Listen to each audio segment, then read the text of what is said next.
ঢাকার ধামরার ইটবোঝাই ট্রাকের পিছনে একটি পিকআপ ভ্যান ধাক্কা দেওয়ার ঘটনা ঘটেছে। এতে পিকআপ ভ্যানের চালক ও হেলপার নিহত হয়েছে। রোববার 17 নভেম্বর ভোরে ঢাকার ধামরাইয়ের ঢুলিভিটা বাস স্ট্যান্ড এলাকায় এ দুর্ঘটনা ঘটে। নিহতরা হলেন পিকআপ চালক কাঞ্চন, তিনি জামালপুর সদরের শিলুকুরিয়া গ্রামের আনিস মিয়ার ছেলে।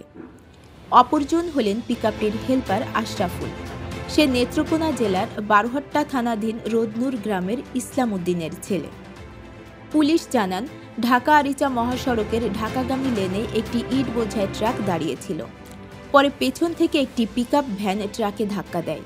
এতে ঘটনাস্থলে গুরুতর আহত হন পিকআপ চালক ও হেলপার। পুলিশ ও ফায়ার সার্ভিসের সদস্যরা ঘটনাস্থলে পৌঁছে আহতদের উদ্ধার করে উপজেলা স্বাস্থ্য কমপ্লেক্সে পাঠায়। পরে সেখানকার চিকিৎসক তাদের মৃত ঘোষণা করেন। দুর্ঘটনার পরপর ঢাকা আরিচা মহাসড়কে দেখা দেয় যানজট। সাভার হাইওয়ে থানা পুলিশ প্রায় 1 ঘন্টার চেষ্টায় যান চলাচল স্বাভাবিক হয়। ঢাকার হাইওয়ে থানার অফিসার ইনচার্জ শাওগাতুল আলম জানান, নিহতদের পরিবারের পক্ষ থেকে একটি অভিযোগ দেওয়া হয়েছে। ইট বোঝাই ট্রাকটিও জব্দ করা হয়েছে। ডেস্ক রিপোর্ট, অনুসন্ধান নিউজ।